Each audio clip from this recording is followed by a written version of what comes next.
মই প্ৰথমে যেতিয়া এই ঘটনাটো ধুবুৰীত ঈদৰ পিছদিনাখন হৈছিলে সেইদিনাখনেই আমি এই ঘটনাটো তীব্ৰভাৱে গৰিহণা দিছোঁ আৰু আমি কৈছিলোঁ সকলোৱে শান্তি সম্প্ৰীতি বজাই ৰাখিব লাগে আৰু ইজনে আনজনৰ ধৰ্মৰ প্ৰতি সহনশীল হ'ব লাগে আৰু শ্ৰদ্ধাশীল হ'ব লাগে কাৰণ আমি একেখন নাৱৰে যাত্ৰী গতিকে আমি একেলগে থাকিব লাগিব আমি মানুহ হয় তাৰপিছত আমাৰ ধৰ্ম গতিকে আমি মানুহ হিচাপে যাতে আমি কোনো কাৰো আঘাত নহয় ধৰ্মীয় ৰীতি নীতি পৰম্পৰা পালন কৰিবলৈ যায় যাতে কোনো আন ধৰ্মৰ মানুহ আঘাত নাপায় মনত আঘাত নাপায় এই কথাখিনি আমি ঈদৰ আগদিনাও কৈছোঁ ঘটনা হোৱাৰ পিছতো কৈছোঁ তাৰপিছতো এটা অনাকাংক্ষিত ঘটনা সংঘটিত হৈছে আৰু তাৰ কাৰণে আমি জিলা প্ৰশাসনক কৈছিলোঁ যে কঠোৰৰ পৰা কঠোৰতম ব্যৱস্থা গ্ৰহণ কৰিব লাগে কঠোৰৰ পৰা কঠোৰতম ব্যৱস্থা গ্ৰহণ কৰিব লাগে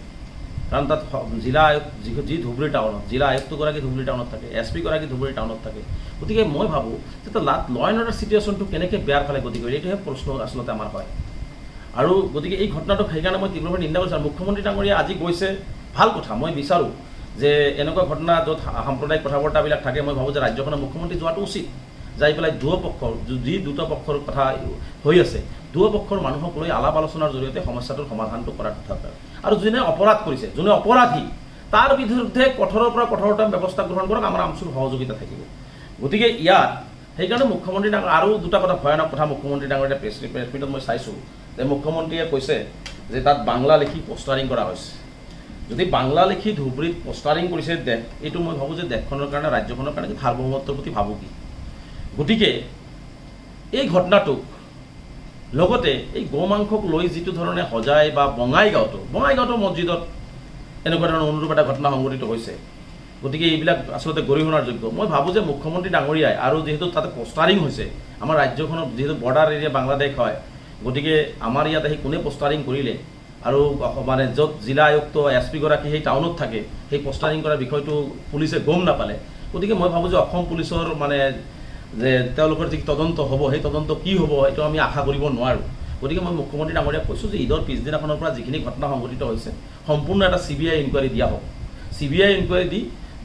যোন জড়িত হৈ আছে সি যি ধৰ্মৰেই নহওক কিয় তাক আইনৰ কাঠগড়াত থিয় কৰাই আইনীভাৱে কঠোৰৰ পৰা কঠোৰতম শাস্তি বিহাৰ দাবী উত্থাপন কৰিছোঁ আৰু মই বিশেষকৈ ধুবুৰীবাসী ৰাইজকো আহ্বান জনাইছোঁ যে হিন্দু মুছলিম জৈন খ্ৰীষ্টান এইবিলাক কথা নাই যিসকলে বেলেগ নিজৰ ধৰ্মক বাদ দি বেলেগ ধৰ্মক ঘিণ কৰে বা বেলেগ ধৰ্মৰ প্ৰতি এনেকুৱা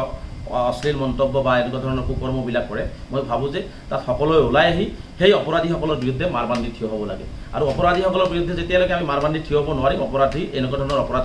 কৰি যাবই গতিকে চৰকাৰে কি কৰিব নকৰিব চৰকাৰৰ বিষয়বস্তু কিন্তু আমি সাধাৰণ নাগৰিক হিচাপে আমি ভাবোঁ যে আমি অসমীয়া হিচাপে আমি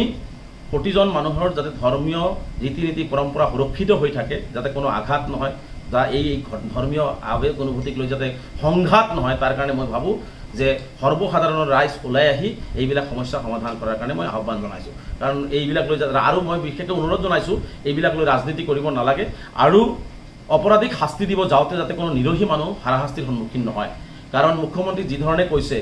যে ৰাতিৰ অন্ধকাৰত শ্বুট এণ্ড ছাইড কৰিব দিয়া হৈছে কাৰণ কোনো এজন মানুহ হস্পিটেল যাবও পাৰে কোনো এজন মানুহ তেওঁ ৰাতি কৰিব পৰা আহিবও পাৰে নামিবও পাৰে সি মে বি যি ধৰ্মৰে নহওক কিয় তাতে যদি পুলিচে যদি আৰু সেই মুখ্যমন্ত্ৰীৰ নিৰ্দেশৰ গইনাক লৈ যদি পুলিচেও যদি আক্ৰমক মনোভাৱ লয় তেনেহ'লে মই ভাবোঁ যে সাধাৰণ নিৰহী নাগৰিক কিন্তু ইয়াত মানে বৰ ডাঙৰ এটা সমস্যাৰ সন্মুখীন হ'ব গতিকে মই ভাবোঁ যে DGP মহোদয় বা মুখ্যমন্ত্ৰী মহোদয়ে মই আশা কৰিম যে তেওঁলোকে যি সিদ্ধান্তই লয় অন্ততঃ সাধাৰণ নিৰহী নাগৰিক যাতে হাৰাশাস্তিৰ সন্মুখীন নহয় আইনগতভাৱে আইনীভাৱে তেওঁলোকে পানিছমেণ্ট পাওক আমি সম্পূৰ্ণভাৱে সহযোগ কৰিম আমি কোনো অপৰাধীৰ পক্ষত কোনো যাব নালাগে অপৰাধী তাৰ কোনো ধৰ্ম হ'ব নোৱাৰে গতিকে স্পষ্টকৈ সেইখিনি কথাও আমি উল্লেখ কৰিছোঁ